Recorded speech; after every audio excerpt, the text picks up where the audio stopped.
पूरे इंडिया में नहीं, पूरे वर्ल्ड के अंदर फेमस है केजरीवाल शिक्षा के मामले में। क्या 30 करोड़ मुसलमान ये उसको मार देंगे या देश निकाला कर देंगे? ये राम भक्त है, इनको हम गोबर भक्त कहते हैं। रुक जाओ 2-3 साल बाद इनके बच्चे भी भीख मांगेंगे। गरीब लोगों को यहाँ से एक तरह से दिल्ली से निकाल देंगे बीजेपी वाले आगे। तो दिल्ली विधानसभा के चुनाव नज़दीक आते जा रहे हैं और उसी तरह हमारे नेताओं के कार्य भी हमारी आम जनता के सामने नज़र आते जा रहे हैं। नमस्कार, आप देख रहे हैं AIR न्यूज़ और मेरा नाम है महक शर्मा।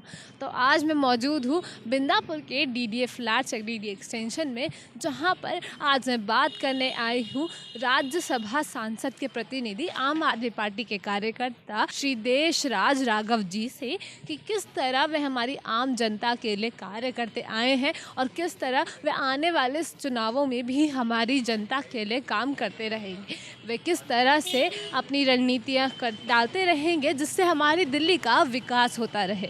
तो चलिए चलकर बात करते हैं श्री देशराज राघव जी से। नमस्कार सर, पहले आपका नाम जानना चाहूँगी। मैं देशराज राघव। सर, आपके बारे में थोड़ी सी जानकारी चाहिए होगी। मैं 2012 से 2017 तक निगम पार्षद रहा हूँ। उसके बाद 2013 में मैंने आम आदमी पार्टी से MLA का इलेक्शन लड़ा उत्तम नगर से। फिर उसके बाद 2017 के बाद मैं राज्यसभा सांसद सुशील गुप्ता जी का प्रतिनिधि रहा हूँ। उसके बाद अब फ़िलहाल लेडी सीट होने के बाद मेरी मिसेज कृष्णा राघव निगम पार्षद है और टोटली काम मैं संभालता हूँ। सर, सबसे बड़ी बात, जैसे कि अब दिल्ली के विधानसभा के चुनाव आने वाले हैं, तो इस बार आप ऐसे कौन से 3 मेन मुद्दे लगते हैं कि जिस पर आप काम करना चाहेंगे? देखो, मुद्दे तो हमारे पानी, बिजली, स्वास्थ्य, शिक्षा, ये तो 4 मुद्दे तो हमारे हैं ही हैं और इन्हीं पे हम रेगुलर काम कर रहे हैं। स्वास्थ्य के मामले में इतने मोहल्ला क्लिनिक खोले हमने, हॉस्पिटलें भी खोली हैं और पानी का जहाँ जहाँ पानी नहीं आता था वहाँ पानी भी दे रहे हैं। लेकिन अब इस 2 महीने से LG साहब ने हमारे साथ थोड़ी सी जो कर रहा, आपको भी पता है कि पानी का प्रेशर भी नहीं कर रहा है, कर्मचारी भी उसने हटा दिए हैं, सीवर भर रहे हैं। सीवरों की सफाई भी हम प्राइवेट, अपने MLA भी, निगम पार्षद भी अपने प्राइवेट आदमी लगा के सफाई करने लग रहे हैं। लेकिन जनता को सुविधा हम ज़रूर देंगे, जनता से पीछे नहीं हटेंगे। तो सर, इस बार सबसे ज़्यादा आज के टाइम पे जैसे बात चल रही है कि आजकल छोटे से छोटे बच्चे को शिक्षा ज़रूर होनी चाहिए। हर एक बच्चा शिक्षा के अधिकार लेता ही लेता है। तो इस बार शिक्षा के सुधार में आप क्या रणनीति आपकी है कि इस बार शिक्षा हम अच्छी तरह से और बच्चों को देना चाहेंगे? देखो, शिक्षा तो आप एक प्राइवेट स्कूल में जाके देखें और सरकारी स्कूल में जाके देखें। सरकारी स्कूल में बेहतर शिक्षा है और पूरे इंडिया में नहीं, पूरे वर्ल्ड के अंदर फेमस है केजरीवाल शिक्षा के मामले में।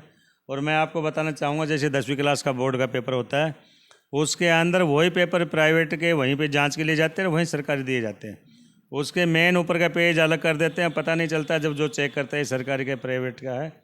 जब वो नंबर देते हैं तो प्राइवेट से ज़्यादा सरकारी बच्चे पास होते हैं, परसेंटेज सरकारी बच्चे की ज़्यादा आती है। तो इससे खास जाहिर होता है कि सरकारी स्कूलों में शिक्षा के क्षेत्र में आम आदमी पार्टी बहुत उन्नति की है।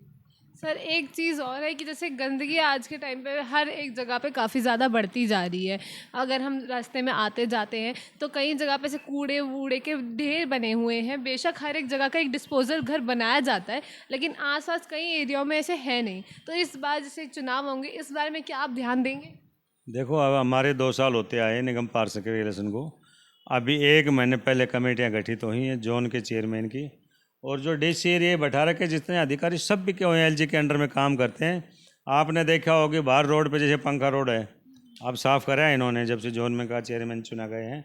नहीं तो इन्होंने ऐसे रेल के डब्बे से बना दिए थे कूड़े से, लोगों को दिखाने के लिए बीजेपी जानबूझ के कूड़ा इकट्ठा करवा रही थी। और इनका मकसद एक है कि इनको बदनाम करो। मुझे 41 सालों की राजनीति करते दिल्ली के अंदर, बीजेपी सरकार ऐसी निकम्मी सरकार जो भेदभाव से काम कर रही है मैंने कभी नहीं देखा, कभी नहीं देखा आज तक। सर, एक बात आती है कि बीजेपी हमेशा धर्म की राजनीति करते, तो इस बात से आप सहमत करते हैं? नहीं, मैं एक बात कहता हूँ, ये धर्म की राजनीति करते हैं, हिंदू मुस्लिम हिंदू। क्या 30 करोड़ मुसलमान ये उसको मार देंगे या देश निकाला कर देंगे? वो हमारे भाई हैं, हमारे साथ रहते हैं, हर तरह भाईचारा है। इन लोगों ने आज इतनी भावना बांट दी है, छोटे बच्चे को भी ये पता है हिंदू का बच्चा है या मुस्लिम का बच्चा है। ये लोग जातिवाद वो करते हैं, लेकिन सारे हिंदू इनके साथ नहीं। आज भी 50% लोग भाईचारे से मुसलमानों के साथ रह रहे हैं। और ये राम भक्त है, इनको हम गोबर भक्त कहते हैं। रुक जाओ 2-3 साल बाद इनके बच्चे भी भीख मांगेंगे, क्यों ना कोई रोज़गार दे रहा है। ये एक मिलिट्री थी अच्छे, उन मिलिट्री को भी इन्होंने ख़राब कर दिए, कुछ भी काम नहीं कर रहे इनके पास। हिंदू मुस्लिम पूरे दिन एक ही काम है इनके पास। पूछो शिक्षा के मामले में, रोज़गार के मामले में, महंगाई के मांग में ये लोग बीजेपी वाले मुंह फेर के खड़े हो जाएंगे, जवाब नहीं देंगे आप लोगों को। सर एक बात है कि हाँ जगह जगह पर लेबर चौक बने हुए हैं, अगर हम वहाँ जाके लोगों से बात करते हैं तो लोग बोलते हैं कि रोज़गार उन्हें मिल नहीं रहा है, और मिल भी रहा है तो एक हफ्ते के अंदर अंदर इतनी महंगाई बढ़ती जा रही है कि एक हफ्ते में उनका काम सारा ठप हो जा रहा है या उनके खर्च हो जा रहे हैं। जितने भी उनकी रोज़गार से पैसे बनते हैं, आमदनी बनती है, वो एक हफ्ते के अंदर अंदर खर्च हो जा रहे हैं। तो इस बार रोज़गार से लेकर कोई काम अगर आप देश की, हमारी दिल्ली की सुरक्षा के लिए करेंगे? मैं कहता रहा हूँ आपको, रोज़गार दे कर रहा है मोदी सरकार वाले। आज कोई दीपावली का टाइम है, सफ़ेदी वाले खड़े हुए हैं वहाँ चौकों पे, मकान बनाने वाले खड़े हुए हैं। जब मेरे पास पैसे ही नहीं होंगे, मेरे पास रोज़गार ही नहीं है, तो मैं कहाँ मकान बनाऊँगा, कहाँ दीपावली पे मैं सफ़ेदी कराऊँगा। तो बेचारे गरीब लोग हैं वो तो खड़े हुए हैं। और आपने देखा होगा, अभी 2 दिन पहले की घटना बता रहा हूँ आपको, केजरीवाल वो शख्स है जब वो बीजेपी वाले कहते थे कि केजरीवाल ने अपनी पुलिस अलग से DCD खड़ी कर ली है। मैं कह रहा हूँ दावे के साथ हाँ की है, और आज उसी DCD को इन्होंने केजरीवाल जी ने LG के डंडा देके और बहाल करवाई है। 1 नवंबर से वो 25,000 लोग ड्यूटी पे आ रहे हैं। सर एक आज के टाइम पे एक बहुत बड़ी दिक्कत आती है सीवेज की। सीवर जगह जगह पे ब्लॉक हो रखे हैं, जगह जगह टूटे हुए हैं, और लोग इससे कहीं में बीमार भी हो जा रहे हैं। तो ये सीवर की जो तकलीफ़ है, लोगों में जो परेशानी बढ़ती जा रही है, ये कब तक ठीक हो? मतलब अगर जैसे कि जो भी दिल्ली विधानसभा के चुनाव होंगे तो इस बारे में आप बात करेंगे कि विधानसभा में ये जो भी पानी की दिक्कत है सही होनी चाहिए? देखो हम तो रेगुलर लगे हुए हैं, लेकिन मेरे यहाँ पास में बिंदापुर JJ कॉलोनी, वहाँ पे उसका अपने जल बोर्ड का दफ्तर है जहाँ सीवर वाले बैठते हैं। एक बार उनका भी बयान लेके जाना, उनसे यही पूछना कि क्या आपके पास दिल्ली जल बोर्ड के कर्मचारी हैं? LG ने कर्मचारी दे नहीं रहा है, टेंडर हो नहीं रहे। जो 1 करोड़ रुपए अपने फंड से MLA दिल्ली जल बोर्ड में देता था, उस पर भी LG ने बैन लगा दिया। आज ये हालत है, हम अपने पास से और MLA अपने पास से कर्मचारी रख रखे। मैंने भी अपने यहाँ 6 कर्मचारी रखे हुए हैं, और MLA ने भी कम से कम 50-60 MLA ने रख रखे हैं। और शुक्रिया उस चीफ सेक्रेटरी का, जाते जाते और कुछ गाड़ियाँ हमारे विधायक को देगा, उन गाड़ियों से हम लगभग 80 से 85% उत्तम नगर को हमने साफ़ कर दिया, सीवरों पे काबू कर लिया है। और कोशिश ये रहेगी लोगों को परेशानी नहीं होने देंगे। और रही पानी के बाद, जब बारिश होती थी पानी का प्रेशर अपने आप बढ़ जाता था। इस बार जल बोर्ड के सभी बड़े अधिकारियों को LG ने अपने उसमें अंडर में ले रखा है, और उनको पूरी स्टिक से ये कह रखा पानी का प्रेशर मत देना, और जानबूझ के पानी का प्रेशर नहीं दे रहे। नहीं, बारिश के टाइम अपने आप और सर्दी में अपने आप पानी का प्रेशर बढ़ जाता था। इस बार पानी का प्रेशर है, जानबूझ में इलेक्शन होते देखते हुए जानबूझ के इन लोगों ने हमारे साथ अन्याय कर रहे हैं। और आपने कल देखा होगा विकासपुरी में पद यात्राएँ चल रही थी, वहाँ पे केजरीवाल के ऊपर अटैक किया। इससे बढ़ के शर्म की क्या बात होगी? ये बीजेपी वाले और कुछ केजरीवाल के भविष्य में कुछ हुआ तो इसका जिम्मेवार भी आपका देश का प्रधानमंत्री होगा। जी सर जब जैसे कि अब विधानसभा के चुनाव भी आने वाले हैं, तो इस बार जो जनता है मोस्टली बोलती है कि जैसे फ्री बसेस फ्री कर दी है या बिजली फ्री कर दी है, तो उन लोगों को उनसे लाभ भी हो रहा है। और कई लोग बोलते हैं कि इससे कोई विकास हमारे दिल्ली के लिए हुआ नहीं है। तो इस बारे में आप क्या कहना चाहेंगे? जो विडो लेडीज है या जिसका पति शराबी है, कमाता नहीं, वो लेडी ड्यूटी पे जाती है और उसको तो 14,000 से ज़्यादा कोई तनख्वाह नहीं देता। किसी को 10,000, किसी को 12, किसी को 14। उसका बस में यदि 3-4 हज़ार रुपये बस में उसका बचते हैं तो उसका आपके हमारे घर में रसोई का 3-4 हज़ार में काम नहीं चलेगा, लेकिन उस लेडीज़ का, विडो लेडीज का 3-4 हज़ार रुपये रसोई में काम चल जाएगा। तो वो तो गुणगान गाती है आम आदमी पार्टी का। और जो बसें, चाहे दिन में 10 बसें लेडीजें बदलो, उनके लिए तो बहुत फ़ायदा है, वो तो ऐतराज़ नहीं करते। और फ्री का क्या है, ना निगम पार्षद, ना MLA, ना केजरीवाल जी अपनी फैक्ट्री लगा के फ्री नहीं दे रहा। ये जनता का पैसा, जनता का टैक्स का पैसा हम जनता को वापस दे रहे हैं। और जो पहले सरकार थी और अब बीजेपी की सरकार है, ये लोग जनता का टैक्स के पैसे ये नेता लोग खाते थे। आज केजरीवाल वो पैसे, जनता के पैसे जनता को वापसी दे रहा। वो किसी चीज़ में लगा लो, दवाइयों में लगा लो और शिक्षा में लगा लो, या तुम DTC की बसों के उसमें लगा लो, वो उनका पैसा उनको वापसी दे रहा है। सर अगर हम एक बात करते हैं, जैसे नॉर्मल आम आदमी से हम बात करते हैं, तो एक इंसान बोलता है कि औरतों, जैसे किसी एक औरत को काम है तो उसके साथ साथ 4 औरतें साथ में जाती हैं, चाहे उन्हें काम हो या ना हो। बराबर जहाँ बात की जाती है जेंडर इक्वालिटी की, हर जगह समानता होनी चाहिए, तो पुरुषों के लिए भी कोई ऐसा काम क्यों नहीं हुआ? पुरुषों के लिए है तो जिसके बेटे निकम्मे हैं, कभी माँ बापों को दुखी रखते थे। 2,500 रुपये पेंशलें हैं, पानी बिजली उनके लिए 200 यूनिट फ्री कर रखी है, पानी 20,000 लीटर फ्री कर रखा। वो बेचारे वो बुजुर्ग आदमी वे पिता तुल्य अकेले कमरे में रहते हैं, तो उनको तो वही सुविधा बहुत अच्छी है। और पीछे केजरीवाल ने एक बात कही थी, जो ये लोग ये निकम्मे बीजेपी के लोग कहते हैं फ्री फ्री फ्री।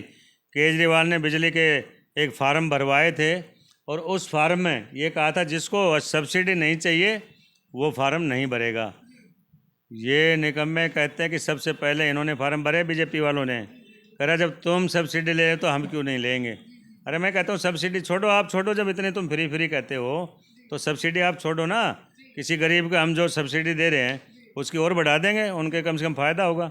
नहीं, ये साले सब्सिडी भी लेते हैं और बकवास भी करते हैं।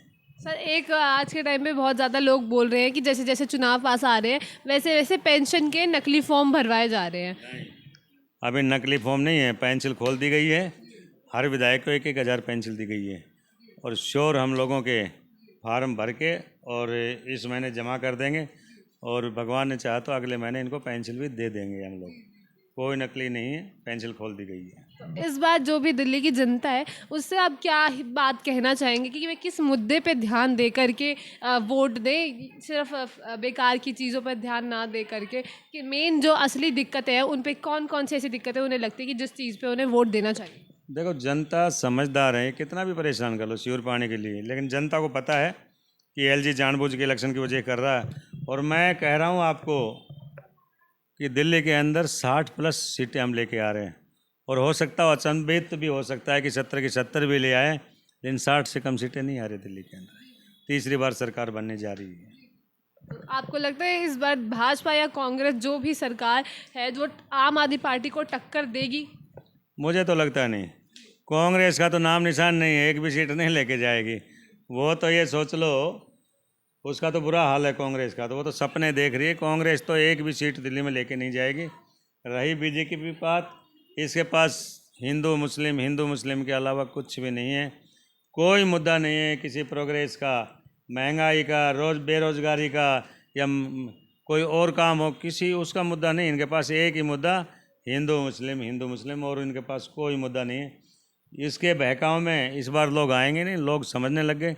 जैसे इस बार लंगड़ी सरकार इनकी बनाई है ना, अगली बार इसको विदाई समारोह दे देंगे कन्फर्म। सर एक बात और आती है, जैसे यहाँ पर जो भी लोग, जैसे यूपी से कई लोग आए हुए हैं जैसे काम करने के लिए, कोई लेबर बाहर से आई है यूपी से, तो वो बोलती है कि जब से योगी आदित्यनाथ जी आए हैं तो वहाँ पे क्राइम रेट, गुंडा राज खत्म हो गया है। तो आप ये दावा करते हैं कि अगर दिल्ली में वापस आम आदमी पार्टी की सरकार आती है तो यहाँ पर भी क्राइम रेट कम हो जाएगा? दिल्ली पुलिस हमारे अंडर में नहीं है, दिल्ली पुलिस केंद्र सरकार के अंडर में आती है। और यदि दिल्ली में पुलिस चाहे तो गुंडागर्दी बिल्कुल ख़त्म हो सकती है। और जितने अत्याचार हो रहे हैं ये इनकी वजह से हो रहे हैं। दिल्ली में पहले सांसी दारू बेच लिया करते थे, आज समैक बेचने लग गए हैं। आज आपने देखो कितने ड्रग्स इतना इकट्ठा मिल रहा है, गुजरात से लेके दिल्ली तक इतना ड्रग्स आ रहा है इन लोगों का। असली तो माफिया ये लोग बीजेपी वाले हैं। आपने देखा होगा भद्रगाह पे कितना करोड़ों में उतरा था, उसका पता नहीं चला। एक दिन उसमें टीवी में चला, उसके बाद गायब हो गए। और आज भी वही हालत है, बच्चों का भविष्य खराब कर रहे हैं लोग और कुछ भी नहीं। सर अगर देखें जैसे मटियाला का स्कूल भी है जो सबसे पुराना स्कूल अभी हमने आज तक देखा है, तो उसके बाहर भी से धूल मिट्टी काफ़ी उड़ती है और उसी के पास काफ़ी गंदगी भी है। बच्चे स्कूल के छोटे छोटे बच्चे पढ़ने आते हैं, कई बार उस गंदगी से बीमार भी पड़ जाते हैं और वो धूल मिट्टी भी आते जाते लोगों को भी कई बार परेशान करती है। तो इस जो भी पॉल्यूशन हमारे देश में, हमारे दिल्ली में है, इसके लिए कभी कुछ काम होंगे? देखो, आपको एक बात बता रहा हूँ, मैं पॉल्यूशन की बात बता रहा हूँ। जब पॉल्यूशन गर्मी होती है तो ये पॉल्यूशन जितना उड़ता है, धुआएं जितनी उड़ती है, तो ये आसमान ऊपर की साइड खींचता है। और जैसे ठंड आती है, जो ऊपर का पॉल्यूशन चढ़ा हुआ होता है वो भी नीचे प्रेशर मारता है, और जो ऑलरेडी ताज़ा धुआं होती है उड़ता है वो भी नीचे रहता है। इसकी वजह से भी नज़र आता है। और इस पे हमें कंट्रोल करना चाहिए। सरकार कंट्रोल कर रही है, देखा होगा आपने 2 दिन से थोड़ी हवा चली है, उससे कम हुआ। सरकार नहीं चाहेगी कि यहाँ दिल्ली के अंदर पॉल्यूशन हो, ऐसा नहीं। हम पॉल्यूशन को हम ख़त्म करने जा रहे हैं बहुत जल्दी। और हो भी रहा है, इसमें कोई दौर नहीं, पूरा प्रयास है। तो सर एक स्मोक टावर भी सरकार ने बनाया था, आम आदमी पार्टी की सरकार ने स्मोक टावर भी बनाया था, तो अभी फ़िलहाल वो बंद है या उसमें काम नहीं हो रहा है, इस बारे में क्या कहना चाहिए? नहीं, स्मोक टावर तो अब काफ़ी है, ऐसी बात नहीं है। कुछ गाड़ियों भी ऐसी छोड़ी है जहाँ पे स्मोक टावर की तरह उस पर लगाया गया है, पूरी दिल्ली के अंदर वो घूम रही है, ऐसी बात नहीं, पूरा प्रयास है। हमारे गोपाल राय जी इस पर विशेष ध्यान दे रहे हैं जी। तो इस बार आप चाहेंगे कि आम आदमी पार्टी की ही सरकार वापस दे दी? 100% जनता समझती है। मैं आपको एक बात बता रहा हूँ लास्ट में, कि दिल्ली के अंदर से आम आदमी पार्टी चल गई तो ये लाला बैठे अडानी अंबानी, एक साल में 20 रुपये यूनिट, 20 रुपये यूनिट बिजली के, और 5,000 25 गज वाले के भी 5,000 पानी के, गरीब लोगों को यहाँ से एक तरह से दिल्ली से निकाल देंगे बीजेपी वाले आके, तो आपको बता रहा हूँ मैं। तो ये था नज़रिया श्री देशराज राघव जी का कि किस तरह वे अपने जनता के लिए कार्य करना चाहते हैं, और इस बार अगर आम आदमी पार्टी की सरकार दिल्ली में दोबारा से बनती है तो किस तरह से वे हमारी आम जनता के लिए तहे दिल से काम करेंगे। नमस्कार, आप देख रहे थे AIR न्यूज़ और मेरा नाम है महक शर्मा। ऐसी ही और वीडियोस के लिए जुड़े रहिए हमारे चैनल के साथ।